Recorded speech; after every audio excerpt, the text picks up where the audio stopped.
Hi, this is Dan Matson. Please note this podcast was created several years ago.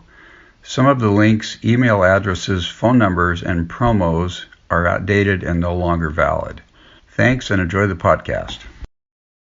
Thanks for tuning in to Hooked on Wooden Boats weekly podcast episode number 121.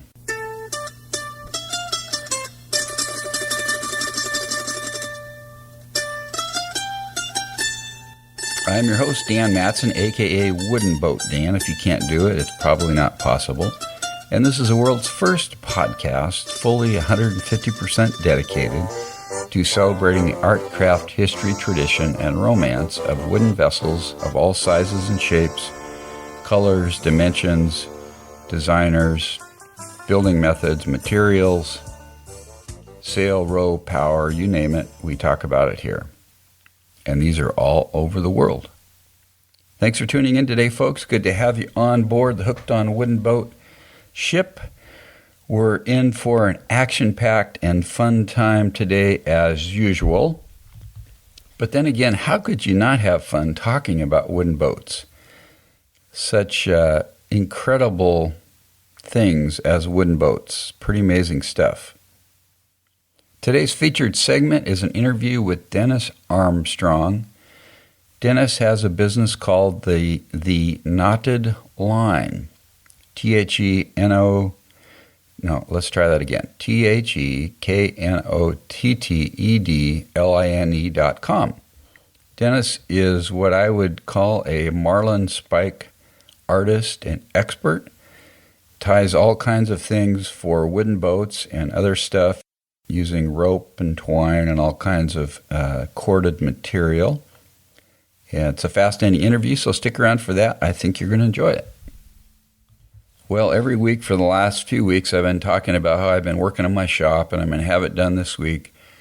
And I'm going to say that again this week. I will have it done this week, and I am going to start my Scamp project next week, my second Scamp sailboat. So I'm pretty excited to do that. I did want to report one thing here real quickly. I mentioned previously that I had purchased a portable construction heater to heat my shop.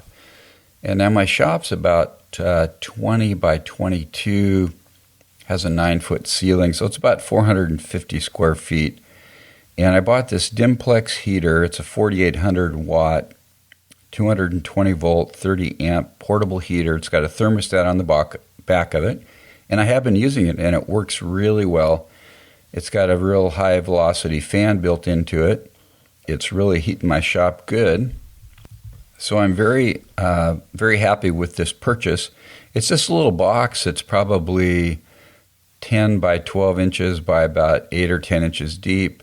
Got a handle on top. It's got a big cord on it that you plug into a 30 amp socket, 220 volt. And it does work great, as I mentioned. So what I'm going to do, if you are interested in that, it's sold on Amazon for about $100 as of the time of this recording. And I'm going to put a link on my website in the show notes today. So if you're interested in purchasing that or looking at it, you can click that link and go to the website. And if you do make a purchase, I get paid a small commission on that, and I appreciate it. And again, it's a Dimplex heater, 4,800 watt. Model number DCH4831L.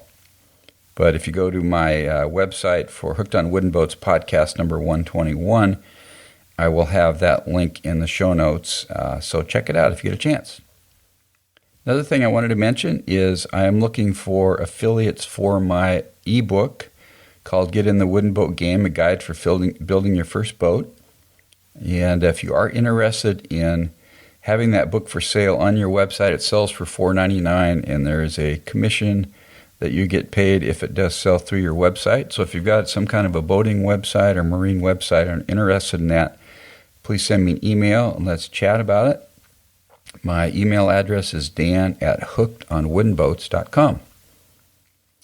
We've got some new subscribers this week to my electronic newsletter, and I will name these people off. I apologize in advance if I mispronounce your name, but I'm not an expert at some of these, but we're going to go through them here.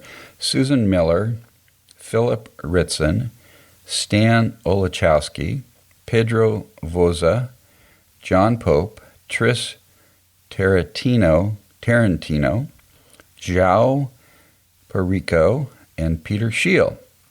Thanks so much for subscribing to my electronic newsletter. I'm scheduled to send the next one of those out the first week of February. It's a free newsletter that I send out that's got fun tidbits, resources, links, information about what I'm up to, and shows the most recent podcasts that I've done. So if you are interested in that, please go to hookedonwoodenboats.com/subscribe. Okay, we're going to move on to the interview with Dennis Armstrong of the Knotted Line. So take it away, Dennis. It is January 20th, 2014. I am with Dennis Armstrong of Redmond, Washington. Dennis, welcome to the podcast. Thank you. So Dennis, you tie advanced knots and things for rope work that are used in a lot of different applications, and a lot of common applications for those are boats and wooden boats especially. Is that right? That is correct, yes. Okay, very good. There's a lot of terms for that, knot tying and Marlinspike, but we'll get into that. But first, and you actually tie items like for boats and sell them. That's a business that you have. And but I'd like to hear your personal history and how you got into this particular realm of the nautical world and knot tying and all that stuff. I've always been interested in the water. For instance, when we were in Cub Scouts many years ago, one of the challenges for one of the merit badges was to make a scrapbook. And of course, the logical choice is to do sports because pictures in the scrapbooks are mostly sports, right? Mine was ships and boats. So starting out at an early age, I've always been interested in boats. My father and I built a boat in the early 50s, which was great fun, and he had to rebuild it several times, but it brought us great pleasure and a lot of fishing trips to here, there, and everywhere. How I got into knot tying, I spent 3 years in the Navy, but I wasn't in the real Navy. I played with airplanes. And then, upon graduation from college, a friend of mine who was stationed in Salem, Massachusetts, wanted his car. So we volunteered to drive his car back to him, and we made a trip back to Salem, Massachusetts, where we met a quartermaster on the ship that Harley was on. And he promptly showed me how to tie a Turk's head. And I had some butcher's twine, and I made up a small Turk's head and gave it to my wife as a ring. And she was duly impressed. We then came back out here, and for our first wedding anniversary, my wife gave me a ball of twine, a book, and a fid and said, "Here, make something." So from that point forward, I've been trying to figure out, A, how to tie things together, B, how to make something that is saleable. Our first task was to make plant hangers. Back in the 70s, plant hangers were the big deal. So I tied up a bunch of plant hangers and we took them down to a interior design shop. I walked in the door and there's this little lady who was supplying plant hangers to this shop. They were absolutely gorgeous. I very promptly packed my tied up plant hangers, put them in my pocket, and humbly walked out the door. I went to my wife, we sat down and said, well, how are we going to do this? Because we don't have, this was not our market. And she says, well, why don't you make boat fenders? Oh, okay. That started the research on how to make boat fenders. We made boat fenders. We've been making boat fenders for 30 years now. Still learning how to make boat fenders. Along that same line, when the boat fenders weren't doing anything, I made key fobs and bell lanyards and belts and mats and what have you. About the time that all of our products started to ooze out of the garage and displace us out of our house, we had a sit-down talk about, gee, what are we going to do? We've got all this stuff. And I popped up and I said, well, let's sell it. And she said, okay, well, where? And I had known about the Center for Wooden Boats, so I went down and I talked to those folks, and they said, yeah, we have a 4th of July show here every year. Why don't you bring it down, see what you can do? So I loaded it up, we put it in the van and took it down to the Center for Wooden Boats on the 4th of July, 1980, I think. It was year 4 for the Center for Wooden Boats. And we sat there and we ate the show.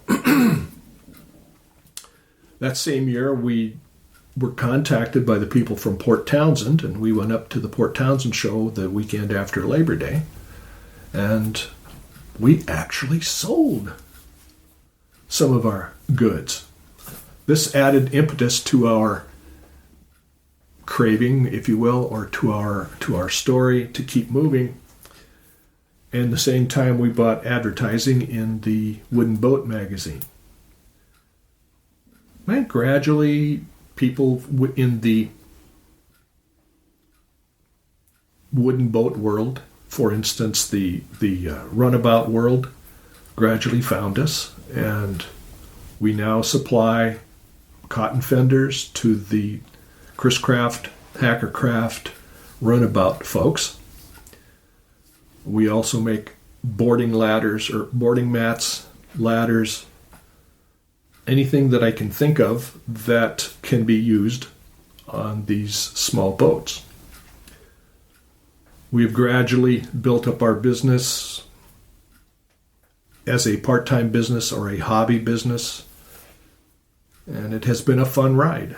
A lot of learning has gone into this, a lot of research to try and figure out how to make these little curiosities. I spent one weekend at Kirkland. They were doing a maritime show. They had shanty singers, they had different folks there. This is where I met Brian Toss. He was doing the same thing I was doing, making key fobs and bell lanyards and whatnot. And so we were sat up next to each other and got to talking back and forth. This is where we met a fellow. What was his name? It escapes me right at the moment, but Sweeney. Yes. We met this fellow. He called himself Sweeney. He was a peddler. He was from Massachusetts, and that's how he described himself. But he was also into the maritime arts, and I met him again in a class. I had to do something because there was a knot tying class offered through somebody in Bothell. And I went to the class, looked at the syllabus. It was, I know how to do all of this. So I looked around the class, and here's these two old guys. Sweeney happened to be one of them.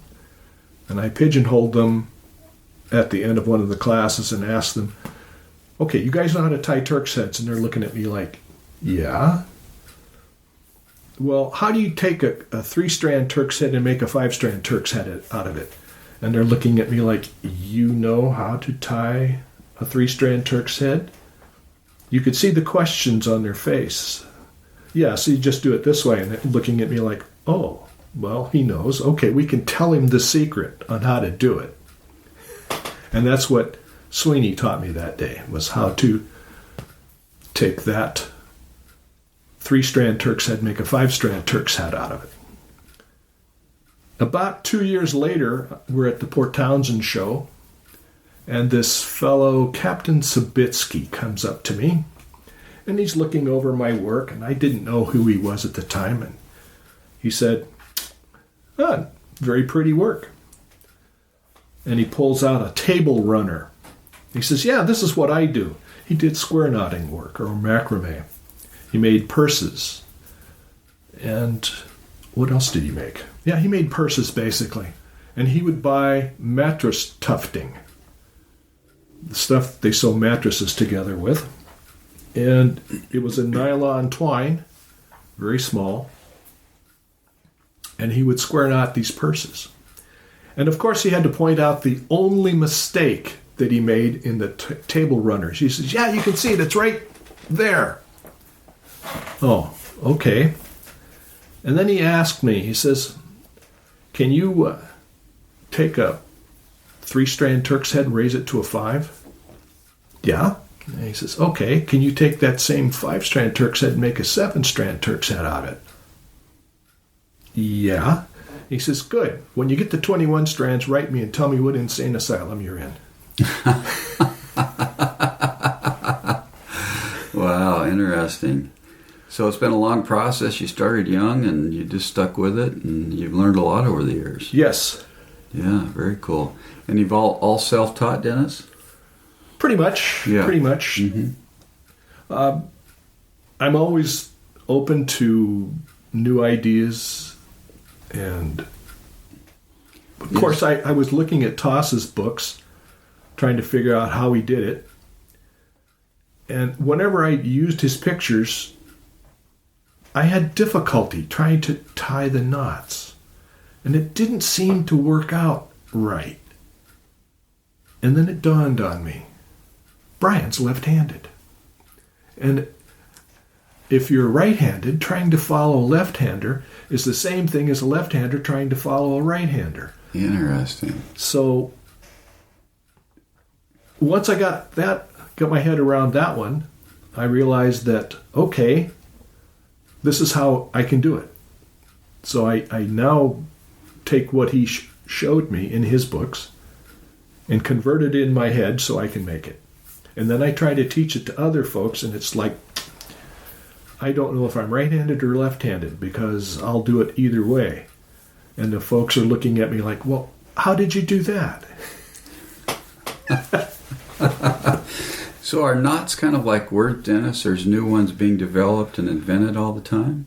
Yes, there are. Because if you look at the nature of the material that you would be using, for instance, you take cotton line, the old fisherman's knots, or the old sailors' the old riggers on the sailing vessels. They had a rough surfaced material to work with that wasn't terribly strong. For instance, marlin, it's a 2-strand material of a natural fiber, either manila, hemp, jute, coconut fiber. So they developed knots that would work in that type of material. For instance, now we come down to the monofilament nylon. How do you tie monofilament nylon to a hook without breaking it? Or join the monofilament nylon together if you were to break something, or to tie it to a swivel? A whole genre of knots have been developed around the monofilament market. The fishing industry is a prime example of adaptation. There's a material now called Gangian twine. I guess it's for longliners. And I watched a gal tie up Gangians that you half hitch a hook to, and she was doing these short pieces of twine. She was tying thousands of hooks in a very short time. I could never figure out what she was doing or why it even held together. The new super strong materials are now requiring new techniques. For instance, at a meeting here of the International Guild of Knot Tiers, Brian delivered a white paper where he was saying that perhaps using some of the old techniques could be used on these new super high modulus lines. One of the things to look at, the splice, if you're going to do a back splice, or not a back splice, excuse me, if you're going to splice an eye in this line, when you load it up, the splice doesn't give way, but it breaks at the tail end of the splice because the strands are changing directions ever so slightly. When you're dealing with lines that are the strength of steel, or have the strength of steel and can take that kind of load, these changes in direction become critical. So how do you tie them together? Perhaps seizing them together would work. There's a new series of knots now that Brian, I think, developed. It's called a Brummel knot, where when you go to splice the line, it's like splicing together a water ski line, where you take and tie this Brummel knot in the end, or not in the end, but in the throat of the eye, and then tuck the tail back inside of the tube. How long ago?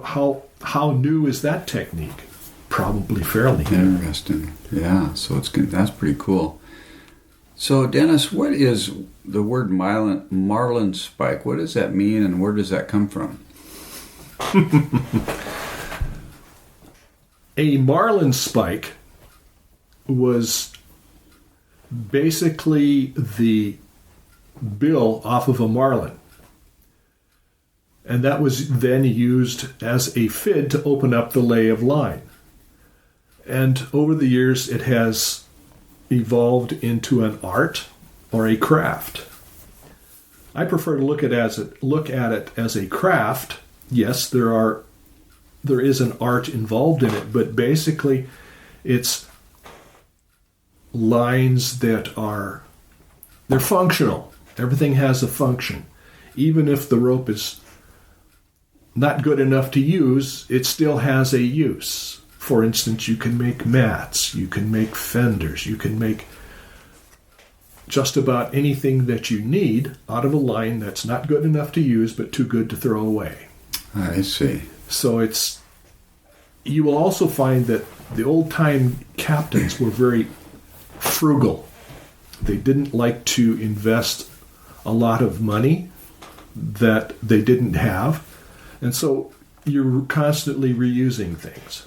And that tradition is carried over today. Interesting. So you might use a line to moor your vessel where it needs tensile strength, but then that wears down and it gets some bad spots in it. Then you tie it into something else where that particular characteristic isn't needed anymore, kind of thing? That's correct. Yeah. Did you notice my front door mat? No, I didn't. It's a mat that I made in 1989 at the 90th anniversary of the Bon Marché. It's basically a ocean plat mat with a Flemish coil around the outside. I used 1.5-inch line on that doormat, and it's been in that place now for 30 years. Mm-hmm. It has a little wear, but really it's still there. But it was line that was too good to throw away, but not good enough to use. Really interesting. Dennis, how does traditional knot tying link back to traditional wooden boats? Just give us some examples. And we know there's probably a ton, but...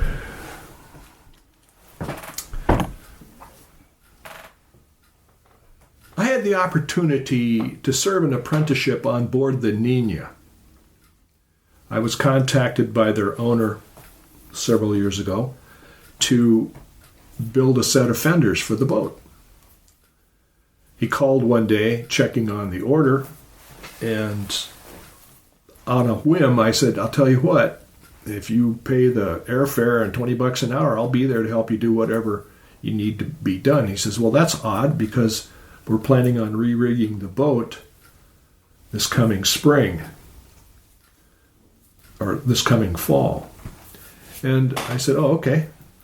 So in about 2 weeks, he called back and he talked to my wife, and he asked her, he says, are you sure that you'll let him come back here and work on this? And she says, yeah, why not?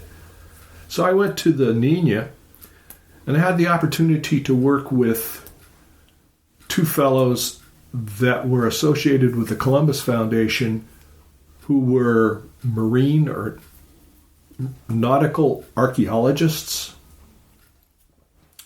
And they had been working on the sailing ship the Rose, which was developed in the 1600s. It was a 17th century vessel, and they had done a lot of exploration and learned a lot of the craft there.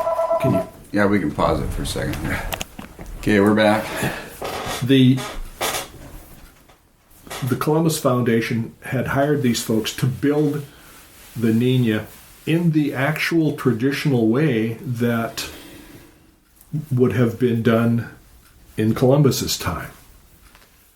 So down in Brazil, where the ship was originally constructed, they had Johnny was the carpenter and Chebs was the rigger.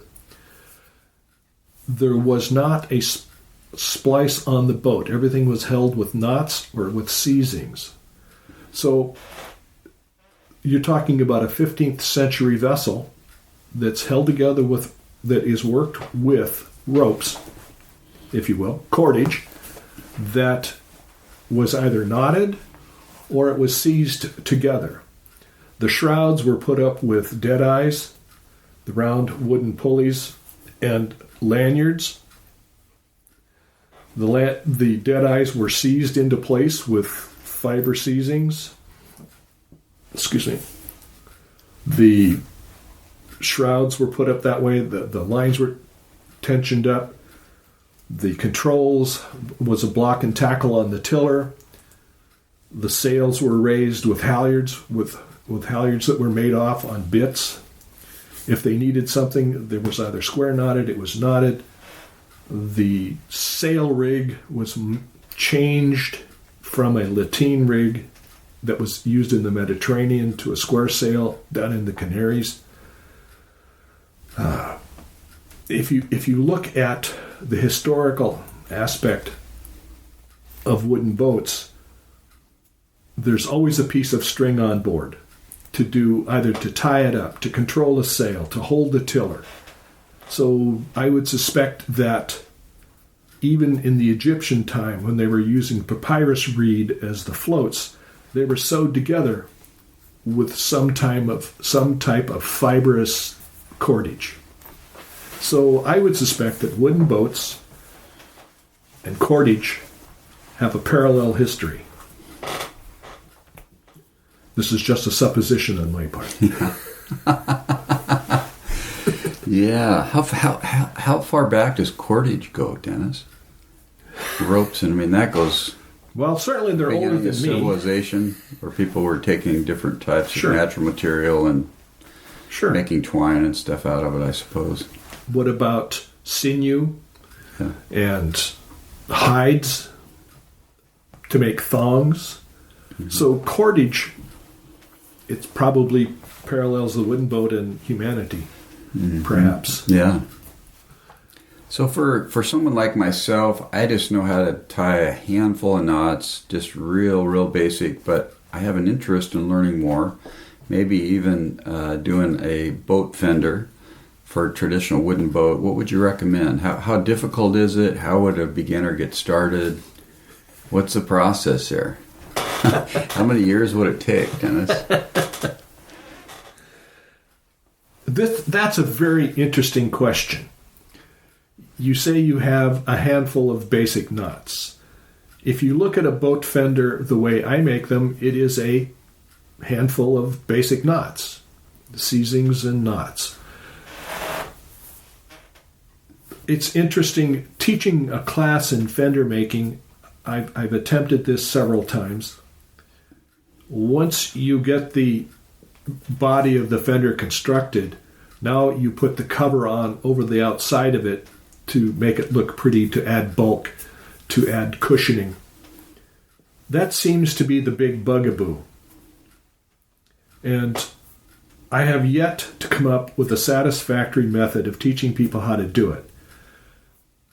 We could probably sit down here one-on-one, and in an hour, you would probably be on your way.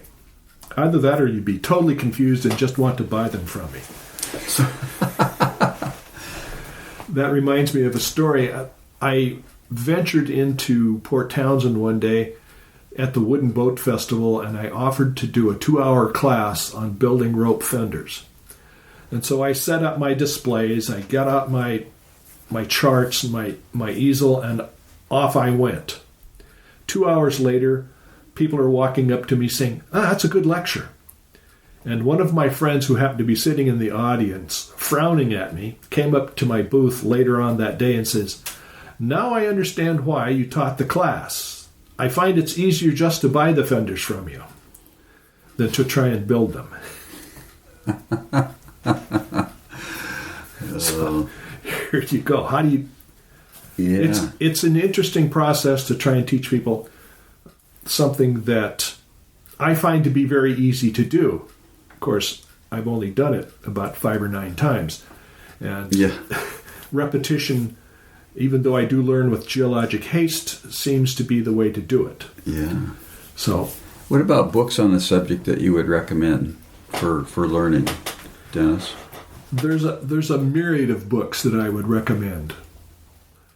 Start with something that is basic and easy to understand and has good illustrations. 2 come to mind. The Marlinspike Sailor by Herbie Garrett Smith. Creative Ropecraft by Stuart Granger. There's a book that the title escapes me and also the author, but it's a book based on bell lanyards. Once you have those down and you've got a little bit of experience, look at Ashley's Book of Knots. This is a compendium that was written by Clifford Ashley probably in the 1930s, don't quote me on the date, in which he chronicled knots that he'd seen used during his sailing days. He has over 3,000 knots in the book. One word of caution: if you find something that you want to tie in Ashley's, look at the chapter, go back to the chapter beginning, and read the introduction, because that is where he reveals all of the secrets on how to start the knot. So if you're into Ashley's Book of Knots, read the beginning of the chapter. Then if you want to be totally confused and bumfuzzled, go to the Encyclopedia of Knots. It's a compendium of I don't know how many knots that uses excellent black and white photographs of the knot in its finished form. It has text, and I find the Encyclopedia of Knots to be rather confusing. It is a wonderful chronicle of potential methods of doing knots and sennets, mats. If you find something that you want to do, go back into Ashley's, or if you can find it in one of your easier books to follow, do it that way. Mm-hmm. But those would be the 3 or 4 that I would recommend to people to start with. So if I've got a 14-foot dory, and if I wanted to tie fenders for that boat, what size fenders would I tie? What material would you use? And how long would it take somebody like you, very experienced, to do that? I'm just curious. 14-foot boat, I would recommend 4-inch diameter fenders that are anywhere from 12, 14, maybe even 16 inches long. To make a fender that big or that size takes about an hour and a half of tedious, well, it's not tedious, it's repetitious work. The type of material that you would use to cover the fender with, that is kind of a challenge. It's what do you feel would fit the boat that you... What is the look that you want in your boat? The aesthetics of the boat. As viewed by you as the owner. I see, yeah. I can make fenders in manila, hemp, cotton. A lot of the bright finished, bright work boats go to the white cotton. Makes a very pretty fender. The new synthetics, I like white nylon myself because it's smooth and it goes together very well. There's the polyester lines that can be used. Marlowe makes a product called Hardy Hemp, which is a polypropylene-based rope.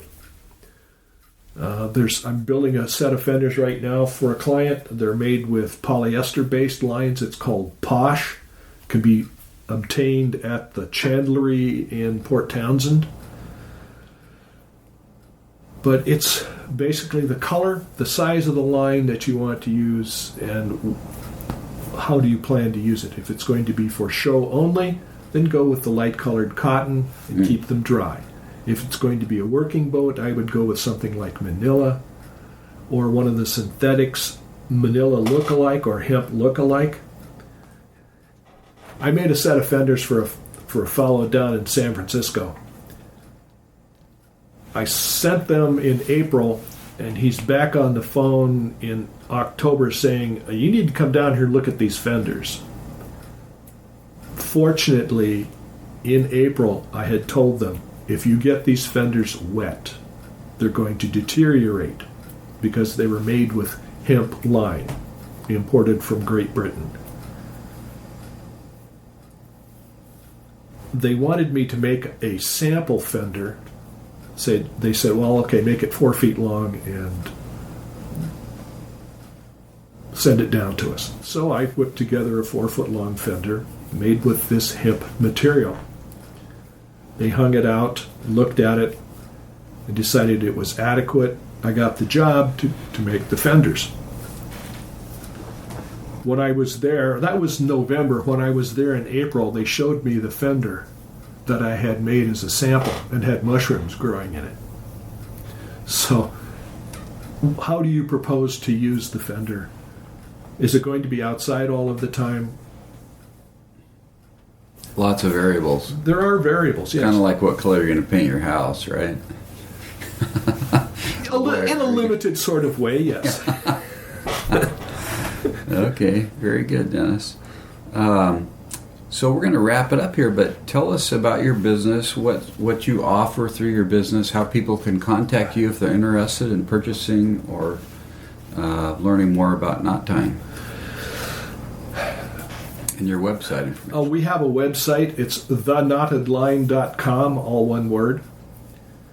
I offer bell lanyards, key fobs, doormats, a product that I call a salty dog belt, which is a square knotted belt for it to hold your pants up. I haven't developed the suspenders yet for the fellows who like belts and suspenders, but we're working on it. Boat fenders, certainly. And right now I'm putting together an order for the Center for Wooden Boats. It's a series of monkey fist key fobs and zipper pulls. New product. Found a new line. It's called Paracord. It comes in multiple colors and it's multicolored. I find it fascinating material to work with. It's pretty. I like playing with it. Now we have to develop the market for it. I can be reached at knots, Knots, at drizzle, drizzle.com.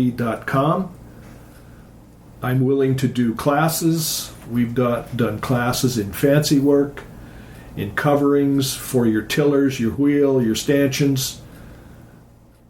We've taught classes on building boat fenders. I usually give a class at the Wooden Boat Foundation boat show in September.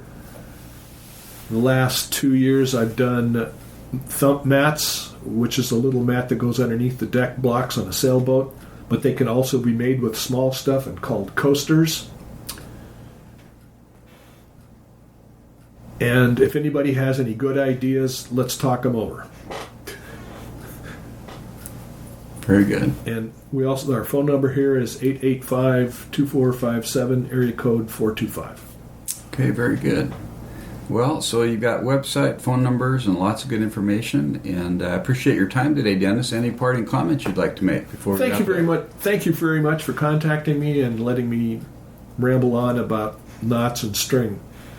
And please look into the International Guild of Knot Tiers. Okay, very good. Thanks a lot, Dennis. Thank you. Okay. Thanks for doing the podcast, Dennis. It was a pleasure to meet you and visit you in Redmond, Washington, not too far from where I live, talk about what you're up to and see some of your products and things. I didn't mention earlier, but the way I found out about Dennis is through a friend of mine, Marty Loken, in the Port Townsend area, who's got several small boats. And he's got these beautiful bow fenders, they're called bow puddings, on several of his boats. And I asked him, I said, Marty, did you tie those things? Can you teach me to tie those? And he's like, no, I don't tie those. He goes, I buy those all from Dennis Armstrong. So anyway, they're beautiful. And I've got a good picture on the website for this episode with the show notes of one of the bow puddings that Dennis made for Marty's boat called the Salty, which is a Paulsville boat. So check that out. If you enjoy my podcast, I would appreciate it if you would go to iTunes and leave a review for me there. The way you do that is go to the iTunes store, to the podcast section, and in the search area, put in Hooked on Wooden Boats. That'll take you to the list of episodes, and you'll be able to leave a review there. Please leave an honest review. Tell me what you think. I would appreciate that. I think I've got 51 or 52 5-star reviews, which is pretty awesome. If you would like to connect with me, you can shoot me an email, dan@hookedonwoodenboats.com. And you can also connect with me on Facebook, Twitter, and Pinterest if you look for Wooden Boat Dan there. And I do have a YouTube channel. If you go to youtube.com/woodenboatdan, I've got about a dozen videos there, kind of fun videos, learning videos, things like that. And I plan to add some more in 2014. If you have suggestions for folks that I interview for the podcast or for topics for the podcast, I would love to hear from you. Again, just shoot me an email. Well, that's about it for this week's folks. Hope you enjoyed the Hooked on Wooden Boat podcast. If you did, tell some friends about it, or post something on the internet, or go to a wooden boat facility and put my business card up there, or call your friends and give them my phone number. I don't know, do something about it. I would appreciate it. That would be awesome. Also, if you do go to my website, there's some banners on there that you click on. And if you make purchases from places like Amazon, Jamestown Distributors, and so on, I get paid a small commission, and I would appreciate that. Well, thanks again for tuning in. I hope you have a great week, and I hope, if you're not already in the wooden boat game, that you get in after hearing this podcast. Have a great week. Keep the bright side up and the barnacled side down. Wooden Boat Dan, over and out. God bless.